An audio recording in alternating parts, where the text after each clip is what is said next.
Hermanos, les invito de inmediato a que podamos tener un momento de oración. Padre, gracias te damos porque podemos leer por un momento tu palabra y queremos ahora también reflexionar en ella. Solamente tú, Señor, sabes lo mucho que te necesitamos y permite que a través de la exhortación de tu palabra, la reflexión que cada uno podamos tener al repetir y repetir este texto, podamos, Señor, escuchar tu voz, podamos entender lo mucho que te necesitamos en nuestras circunstancias y cómo el poder del Evangelio tiene la capacidad, Señor, para cambiar nuestras vidas, a pesar de cómo hemos llegado hasta aquí, cómo nos hemos desarrollado en nuestra vida y a pesar de todas aquellas cosas que puedan ser difíciles hoy en nosotros, tú tienes el poder, Señor, para transformarnos. Gracias te damos por tu palabra.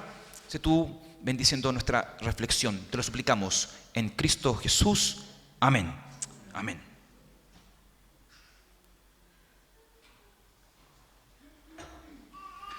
Muy bien, hermanos. Nosotros hoy comenzamos con una nueva serie. Nuestra serie está muy relacionada con lo que les comentaba al principio del culto. Es decir, está muy relacionado con la idea de ordenar nuestra iglesia. Nosotros estamos pensando hoy en marzo en nuevos oficiales, en la decisión que ustedes tienen como miembros de la iglesia y así también la relación que ustedes deben tener con nuestro Señor al pensar, al reflexionar si Dios puede estar llamándote para llevar a cabo alguna función, alguna labor, no necesariamente como oficial, sino como creyente, como miembro de la iglesia, como alguien que desea servir al Señor este año 2024. Y quisiera comentar o iniciar mi reflexión junto con ustedes con un comentario muy evidente, ¿ya? Pero creo que me puede ayudar un poquito para hablarles un poquito acerca de Tito y de algunas cosas que están pasando aquí para reflexionar el día de hoy. Y mi comentario es este. Número 1, nadie escoge dónde nosotros nacemos. Es decir, ustedes no escogieron nacer aquí en Chile. Quizás si hubieran tenido la oportunidad, hubieran deseado haber nacido en un país europeo, Francia, Italia, Inglaterra, España, no sé, Perú, aun cuando tenemos aquí hermanos de Perú. Pero nadie escoge dónde nacer. Todos nacemos en el lugar que Dios determina. Es Dios quien nos otorga los padres que tenemos. Es Dios también quien nos permite tener la familia que tenemos. Nos educamos en el lugar que nosotros, digámoslo así, tenemos las posibilidades que tenemos. Por ejemplo, yo nací me eduqué más bien, en una escuela E139, cuando habían escuelas con números, pública, al ladito de mi casa, según las posibilidades que tenía.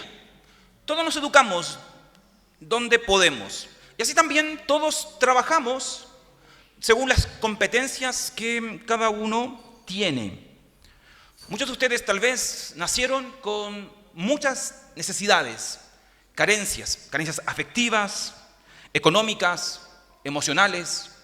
Y en ese sentido, quizás muchos de ustedes desde el principio, cuando eran pequeños, fueron y pensaron en relación a ustedes como personas que no tenían mucha proyección, es decir, eran simplemente casos perdidos.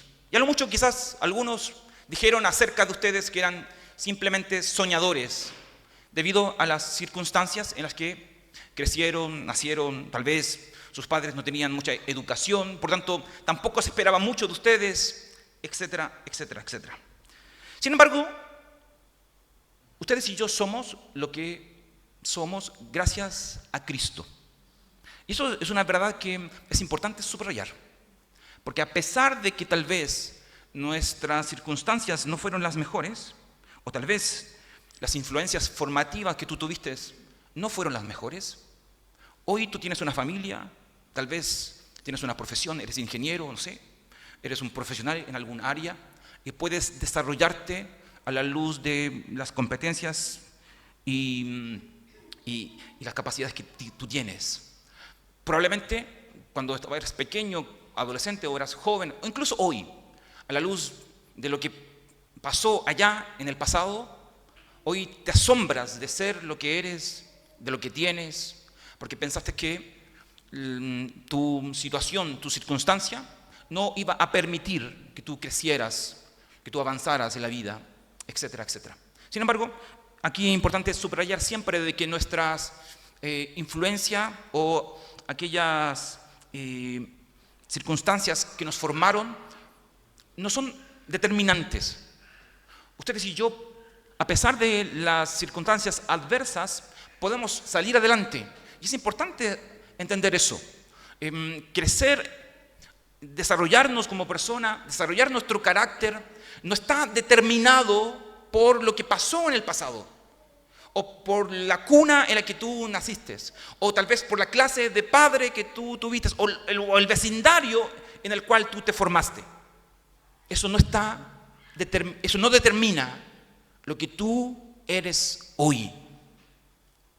Tu identidad, lo que tú eres, independiente incluso de tu cartón, está en Cristo.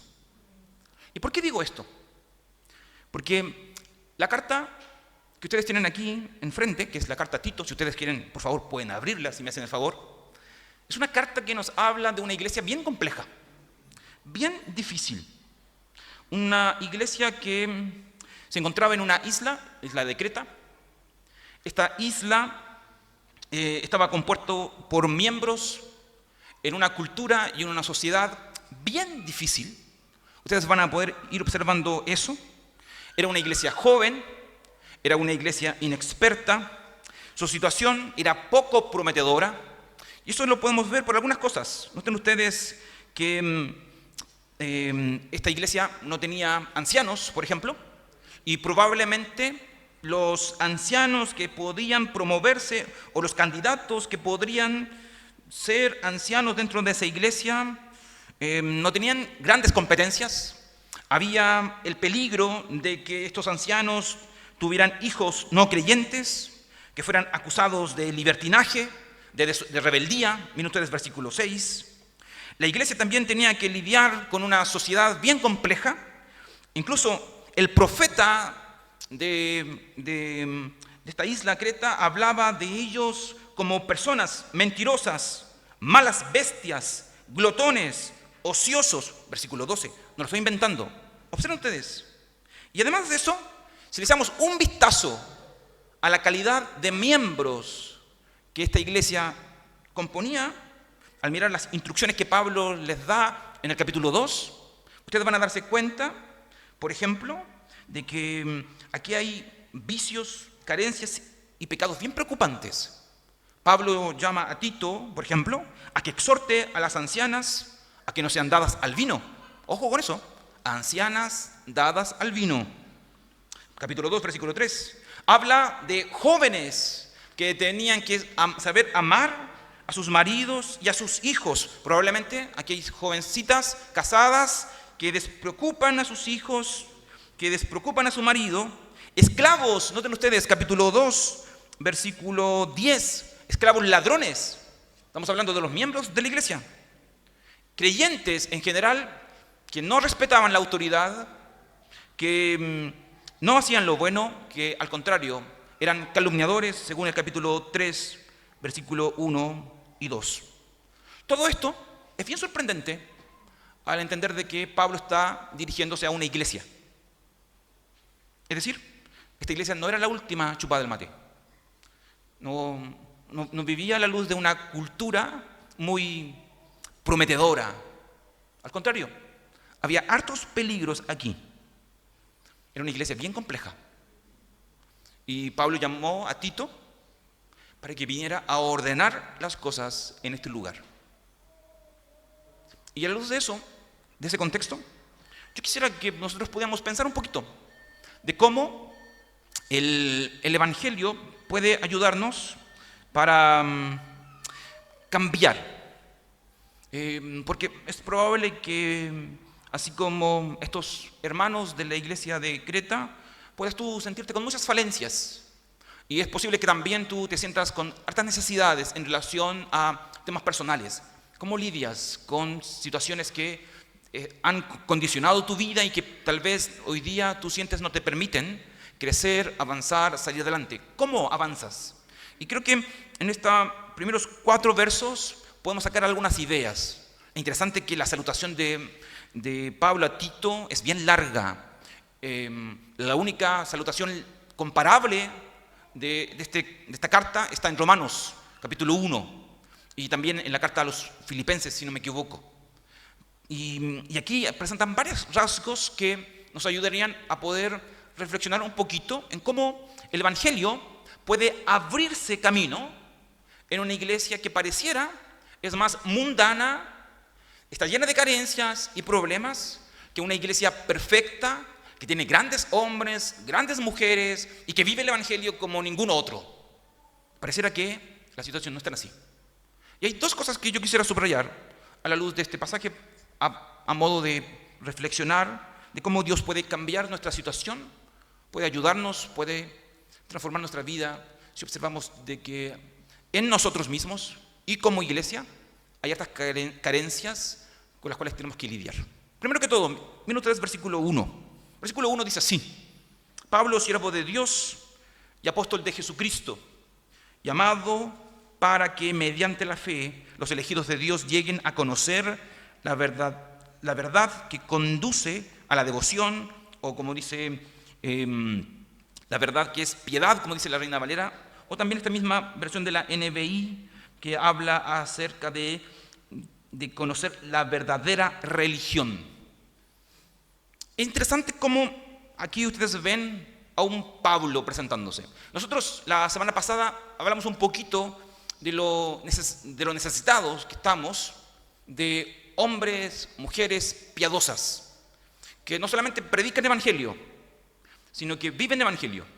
Hablamos un poquito acerca de lo importante que es hoy tener líderes que sean consecuentes, que no solamente tengan una buena teología, sino que también sean personas que den un ejemplo, que de alguna forma llamen o incentiven a las personas a seguir el modelo, que sean una clase de casa piloto, que quieran ellos tener, que ellos quieran poder disfrutar, que ellos puedan experimentar.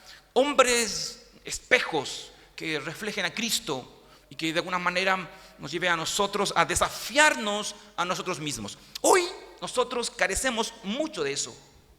Hombres y mujeres piadosas que amen a Cristo, que vivan evangelio y que deseen servir a la congregación, no servirse a sí mismos.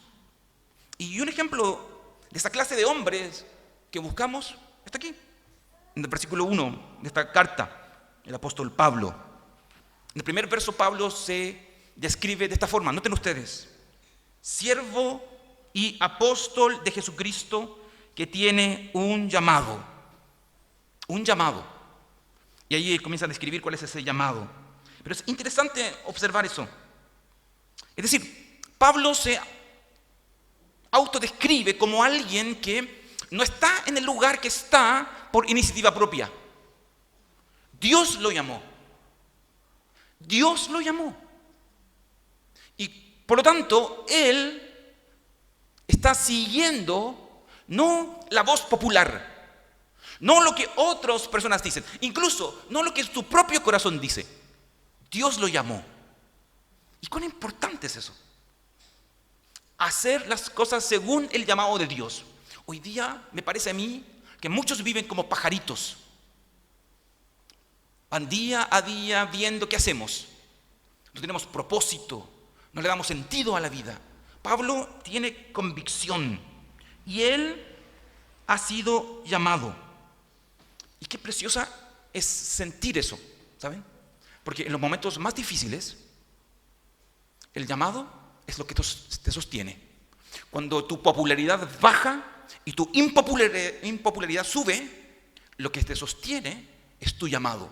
Cuando las cosas no resultan y pareciera que todo es un fracaso, lo que te sostiene es tu llamado. Pablo dice que él ha sido llamado. Y su llamado, ¿saben?, es servir, ser un siervo. Para muchos hoy, autodenominarse siervo pareciera que fuera una clase de humillación. Sin embargo, para el apóstol y para todo cristiano, ser siervo de Dios debe ser algo muy honroso. No es algo que nos humilla, es algo que nos ennoblece. Servir a Cristo debiera ser el anhelo de cada uno de nosotros. Independiente del rango, independiente de lo que hagamos, servir a Cristo debiera ser algo que debiera hacernos vibrar. Porque no hay cosa más noble, no hay cosa más importante e interesante en la vida que servir a Dios. Y con esto no quiero decir que servir se enmarca en cosas de iglesia, ¿ya? Reitero, siempre es importante abrir un poco más esto de vocación, llamado. Tú sirves a Dios en tu trabajo. Tú sirves a Dios en tu profesión. Tú sirves a Dios en tu función como padre, como hijo, como madre. Y es importante entender eso, porque eso te va a hacer a ti un padre íntegro. Eso te va a llevar a ti a ser un profesional honesto. Eso te va a llevar a ti a ser una persona que entiende de que Dios no está solamente aquí, está en todas partes. Y cada vez que haces algo, lo haces por Él.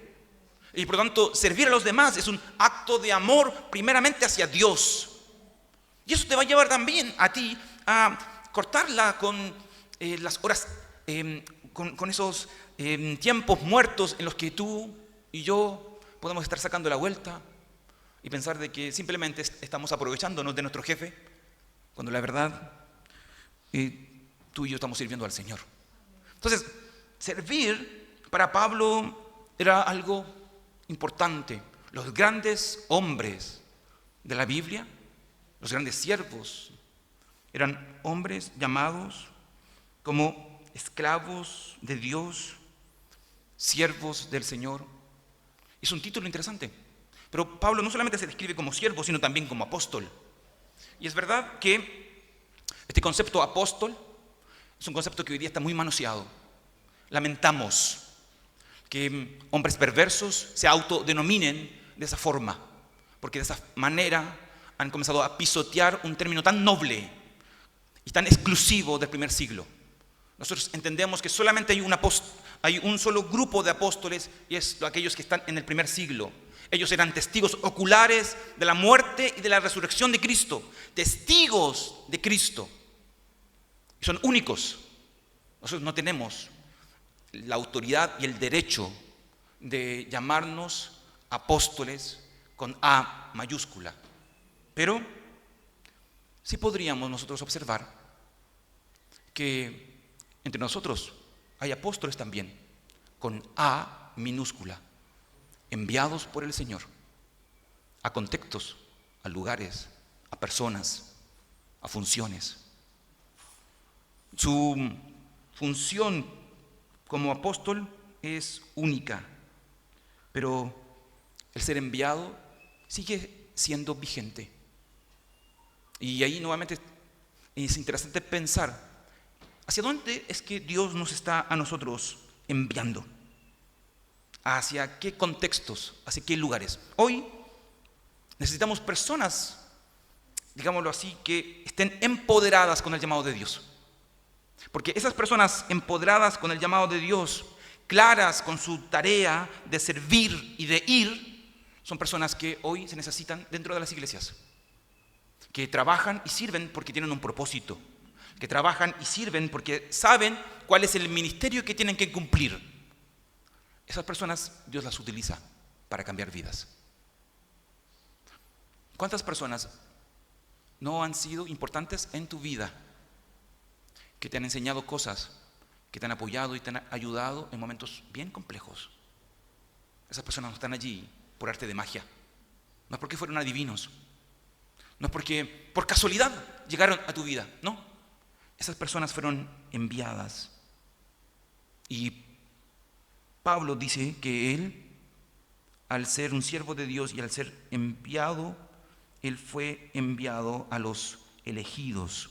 Miren ustedes versículo 1.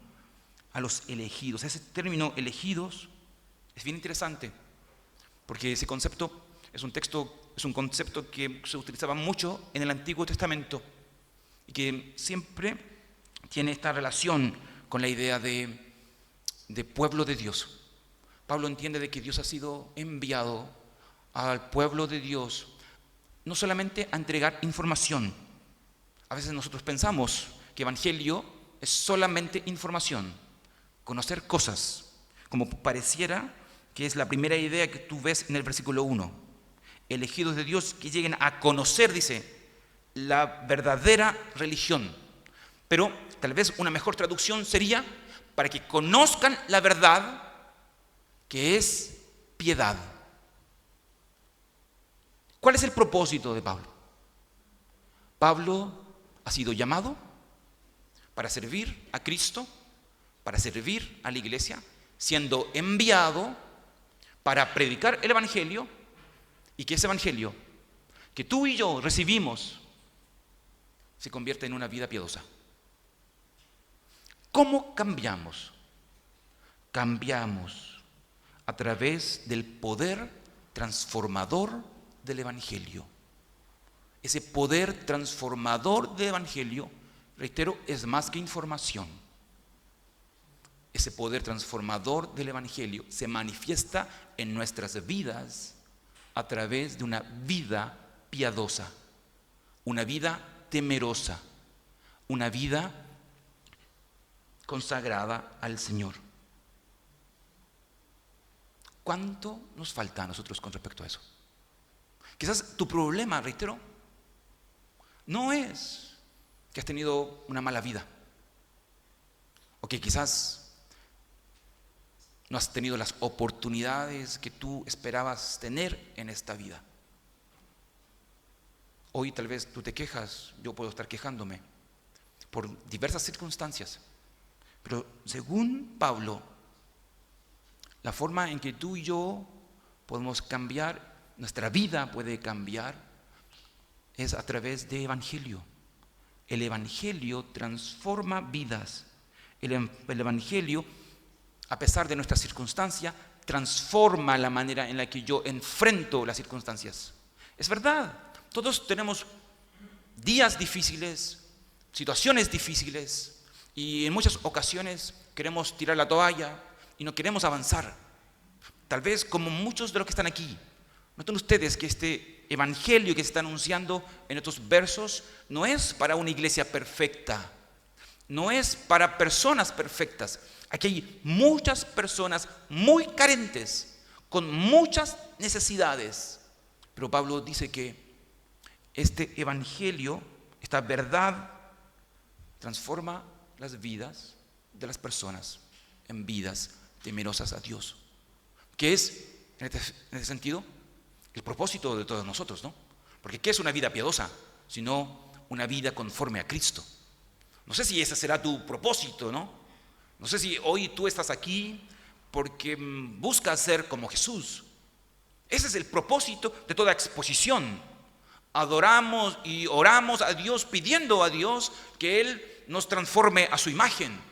Una vida piadosa no es una vida conforme a la vida del pastor, o a la vida de un anciano, o a la vida de tal vez algún otro sujeto que pueda ser para ti importante. Una vida piadosa es una vida a la estatura de Cristo. Y si esa es tu meta, si esa es mi meta, sea lo que sea que yo haga, según Pablo, la forma es a través de evangelio. Entre más yo conozco evangelio, entre más yo vivo evangelio, entonces el evangelio me afecta. Entre menos yo conozco evangelio, mientras menos yo reflexiono en el evangelio, menos vivo evangelio, evidentemente mi vida va a estar muy carente y posiblemente se va a describir y nos va a afectar tal cual como lo podemos ver en este texto. Entonces, yo quisiera que ustedes pudieran observar ese primer asunto. Según Pablo, la manera en la que Dios puede cambiar personas, cambiar vidas, es levantando hombres. Hombres, mujeres que puedan servir a Dios, que puedan vivir el evangelio, que puedan predicar evangelio, que puedan de esa forma ser una influencia positiva en medio de nosotros. Hoy, nosotros pensando en la iglesia como tal, hoy necesitamos personas así. Hombres que sirvan a Dios y que estén dispuestos, que sepan quiénes son, que sepan hacia dónde van, que sepan cuáles son las herramientas que tienen, que sepan lo importante de su labor y su función. Sé que lamentablemente yo no puedo levantarlos, pero sé que sí, el Señor puede hacerlo. Y cómo anhelo que el Señor pueda zamarrear a varios hombres que están acá, que pueda despertarlos, que pueda abrir sus ojos, que pueda mostrarles que hoy, si no sirven, no es porque Dios no quiera usarlos, sino simplemente porque no confían en el Evangelio, no confían en el poder de Dios, porque prefieren continuar la misma forma de vivir todos los años y no aceptan, no escuchan, no están dispuestos a responder positivamente al llamado de Dios. Hoy nosotros necesitamos hombres. Gracias a Dios, Él es quien los levanta. Pero no solamente Dios levanta hombres para cambiar nuestras vidas, sino que también Dios puede cambiar nuestras vidas cumpliendo sus promesas contenidas en ese evangelio que se predica. Miren ustedes un momento, versículo 2 y 4. Versículo 2 al 4 dice así: nuestra esperanza es la vida eterna, la cual Dios, que no miente, ya había prometido antes del comienzo del tiempo. Ahora, a su debido tiempo, Él ha cumplido esta promesa mediante la predicación que se me ha confiado por orden de Dios nuestro Salvador. A Tito, mi verdadero hijo, en esta fe que compartimos, que el Dios Padre y Cristo Jesús, nuestro Salvador, te conceda gracia y paz. Un autor antiguo decía lo siguiente: ¿qué más mata el esperar el bien que tarda que padecer el mal que ya se tiene? Es decir, ¿qué es lo que más nos daña cuando esperamos algo? La espera, esa espera que nunca llega. Este texto nos habla a nosotros de una esperanza futura.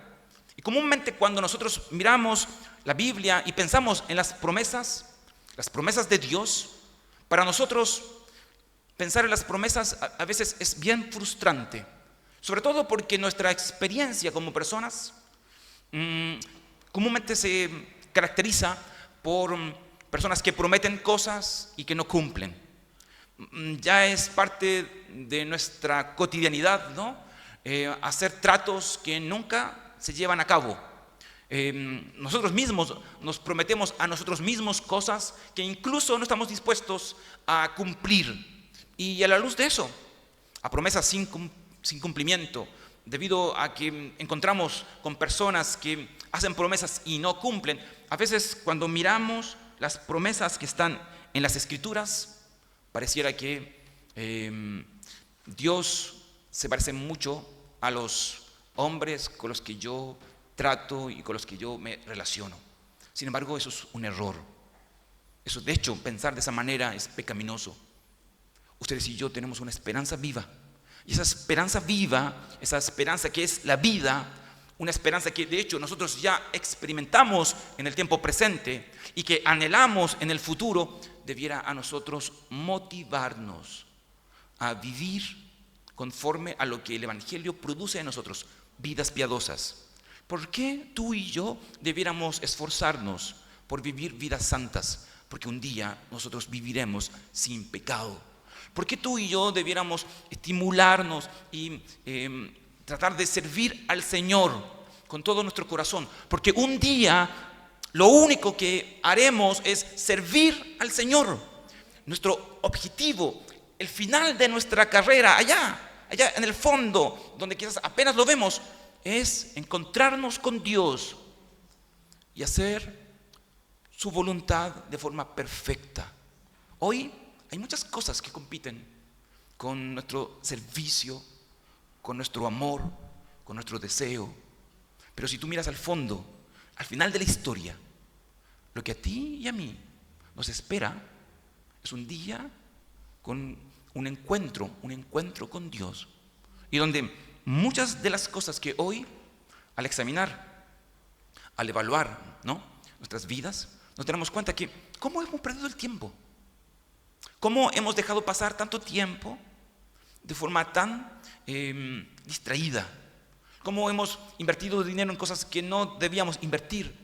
cómo hemos hecho cosas que lo único que hicieron fueron distraernos, cómo hemos actuado de forma tan insensata.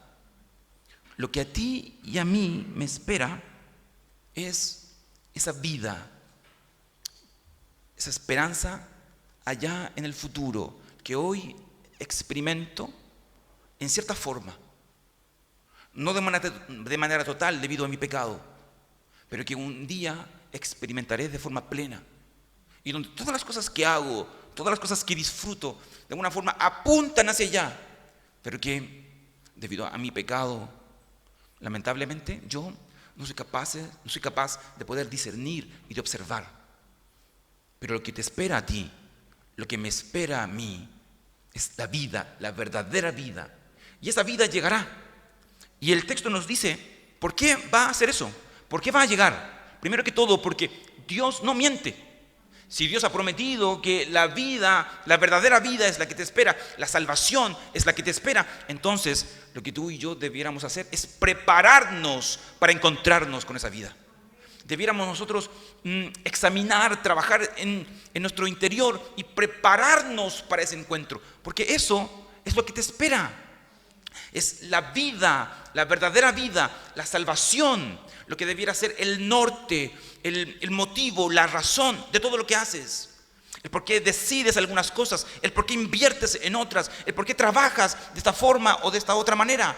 La vida, lo que te espera, tu encuentro con Dios, debiera controlar todas las cosas y debiera a ti llevarte a pensar más en el futuro antes que en el pasado. E incluso tu presente debiera ser medido a la luz de lo que te espera, porque esa vida llegará, porque Dios así lo ha prometido. Llegará. Hoy tal vez, reitero, puede ser difícil verlo, puede ser posible que incluso ni lo desees, pero llegará. Un día tú te encontrarás con Él, nos encontraremos con Él y allí estaremos ante Él rindiendo cuentas acerca de aquellas cosas que hemos hecho en su nombre. Ustedes y yo sabemos que lo que nos espera a nosotros no es un juicio de condenación. Nosotros presentaremos nuestras obras ante Él como una manera de honrarle.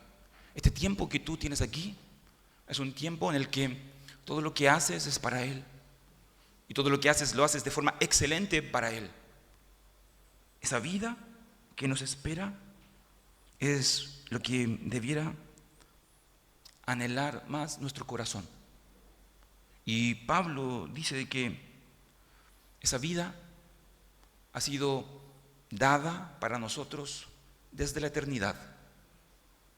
Él ha pensado en ti, ha pensado en nosotros en la eternidad. Y todo lo que hoy nosotros tenemos es gracias al consejo eterno de Dios. Es importante pensar en eso. No es un accidente, reitero, lo que hoy tú posees, el matrimonio, la familia que tú tienes, los hijos, el trabajo. Eso no es un accidente. Dios en su eternidad pensó en ti. Él ha decidido darte vida. Te ha elegido como parte de su pueblo para que tú le sirvas en el tiempo. Lo que ocurrió en la eternidad, según Pablo, se ha llevado a cabo en el tiempo por medio, según el texto, por medio de la predicación de la palabra. Y a través de la predicación de la palabra y a través de lo que el Evangelio dice, todas aquellas cosas que tú encuentras allí son lo que te definen. Tú eres hijo, eres rescatado, eres amado, eres salvo, eres parte de un pueblo. Eso es tu identidad, esa es mi identidad. No, soy un huérfano, una persona que sufrió, que ha tenido grandes problemas, que no va a salir adelante, que tiene un trabajo malísimo, que vive en un barrio pésimo. No, lo que te define es lo que la palabra de Dios dice. Y lo que te espera es lo que la palabra de Dios dice. Lo que te espera es Dios. Lo que te espera es el cielo. Lo que te espera es un encuentro con Cristo. Y lo que hoy, en el tiempo, a la luz de las Escrituras, te espera es servir a Dios. Servir al Señor. Porque todas las promesas que Él ha llevado o ha hecho y que están aquí en las Escrituras, Él las cumplirá. Y por tanto, reitero, si hoy tú te miras, ¿no? Te ves en un espejo y dices, no, soy un fracaso, no sirvo para nada y posiblemente mi futura vida tampoco servirá para nada. Es posiblemente porque has ignorado el Evangelio. Si estás estancado, es porque no has escuchado la voz de tu Señor. Es porque no estás reflexionando en lo que su palabra dice. Tú puedes servir al Señor. Tú puedes ser llamado para servirle. No importa las circunstancias en las que tú te encuentres. No importa si tú eres miembro de esta iglesia de Creta.